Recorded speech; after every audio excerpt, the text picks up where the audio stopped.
My favorite thing about poetry is that it can turn profound moments into very simple observations, and likewise very simple observations into profound moments larger than themselves.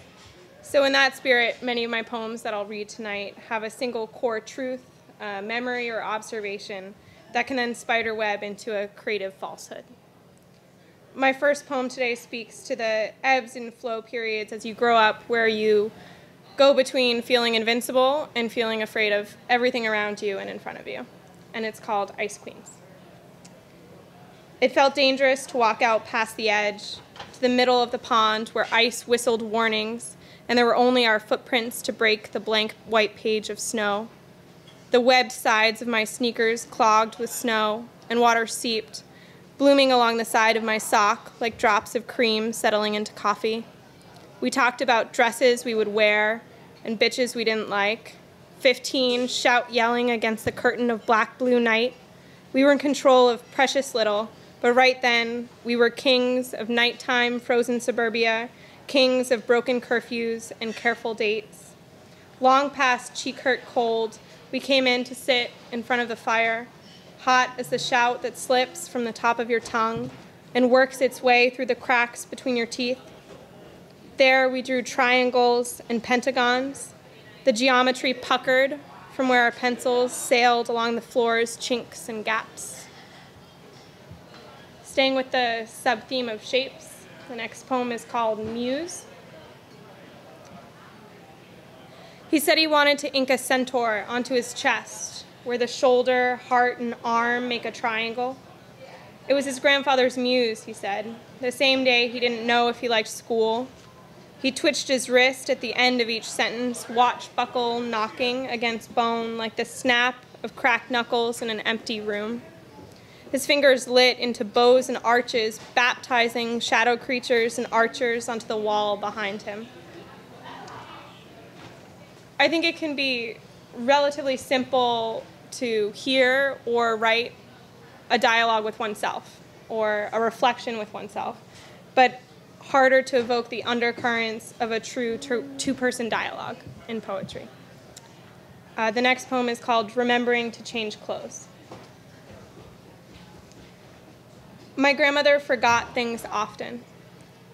Her keys behind the ceramic jar of salt, birthday cards sent months late because she'd slipped them in her pillowcase first, thinking it was the mailbox. She would introduce me to myself, to my cousins, through our photographs. Aren't my grandchildren so beautiful? Doesn't my grandson look so handsome? There is a tradition, if your husband dies, you are only black for 5 years, your son 7, and your grandson 10. We were sitting over toasted sweetbread and pear juice one morning when she stood up, printed house dress, dragging past her knees, skin translucent like too thin ice stretching over a puddle, and her nails pulled apart the dress's metal snaps, painted to look like pearls. She said, "I need to change." I sometimes find that a mirror can tell you very little about yourself that you don't already know, but can tell you a lot about other people that are looking at reflections of themselves. And this next poem is called Mirror. I hung your picture up, clipped with a hairpin to the green ribbon that holds up my mirror. I look at it, the black and white back of your head, on the mornings when I feel like all that holds me up are my clothes, pleats and skeletal seams, my bones an abstract concept I can't quite remember or feel. I walk home past a bodega.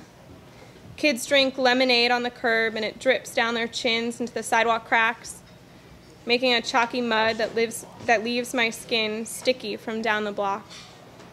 A man walking a shopping cart of cans in front of him like a baby carriage looks through the window at the rows of food wrapped in shiny foil and pulls a hair comb out of his pocket to better his reflection. Memories can seem very permanent in their impact on us, but are in fact very finite in their actual lives. The next poem is called Curled Around.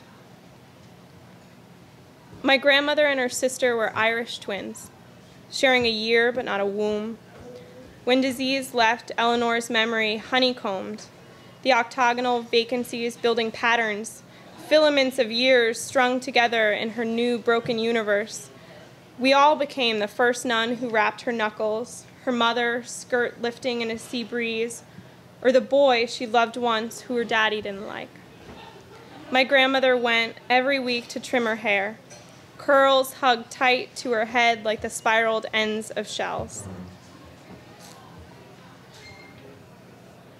In real life and in writing, I'm very drawn to the permanence of tattoos, but my day job keeps me from being fully covered in them, but they do come back as themes in my writing often.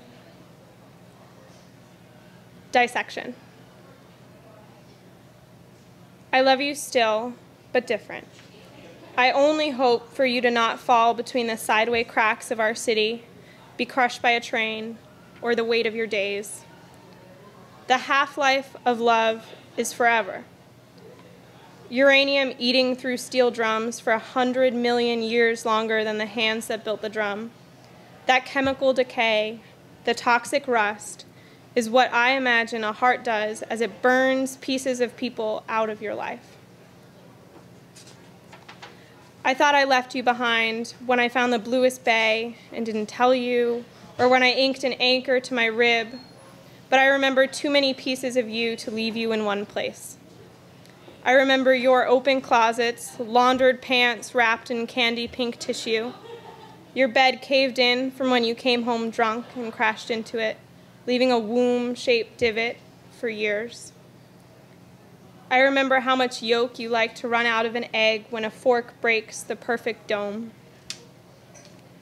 Ribs are the last piece of a body to rot. Even when the skin has fallen away and limbs have betrayed the whole self, the ribcage stays, resolutely protecting the decayed heart.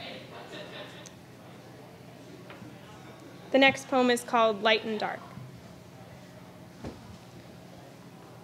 My ceiling was painted with clouds and calm waves to keep my nightmares away.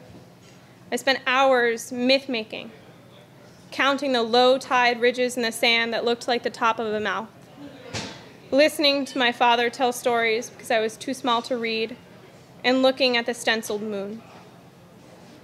I used to imagine that when you dreamed, light shone from behind your eyelids like the spider webs of lit shadows that bloom from the bottom of the sea. And when your lids are dim, you are only sleeping.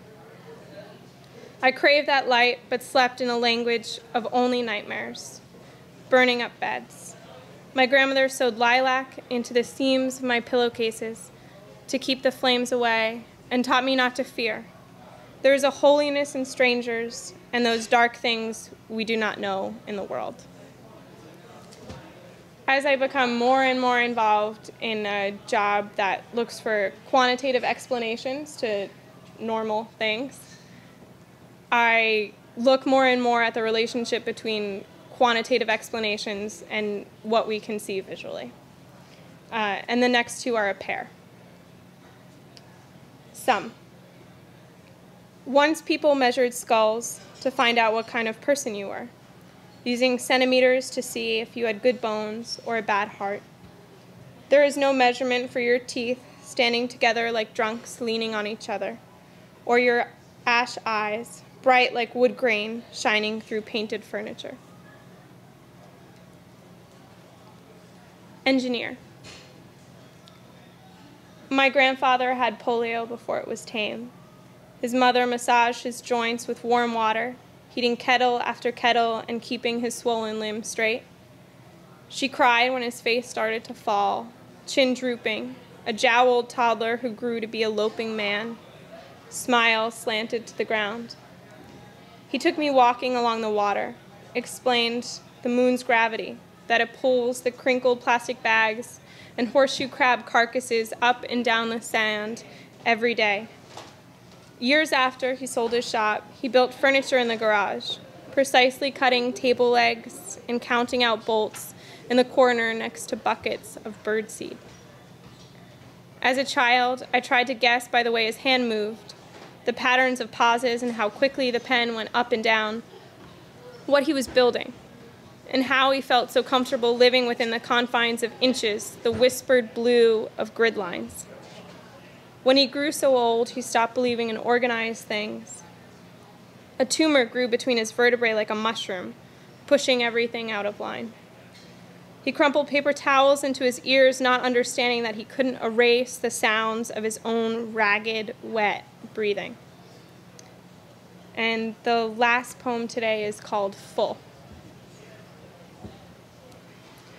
On Christmas, we walked the beach, saw stars sparse like salt spilled on dark linen and the ripest moon. Your thick pants rolled up past your knees, bowed your legs, and widened your shadow against the horizon, ragged like land fell on its side in the sea and couldn't find strength to raise its shoulders.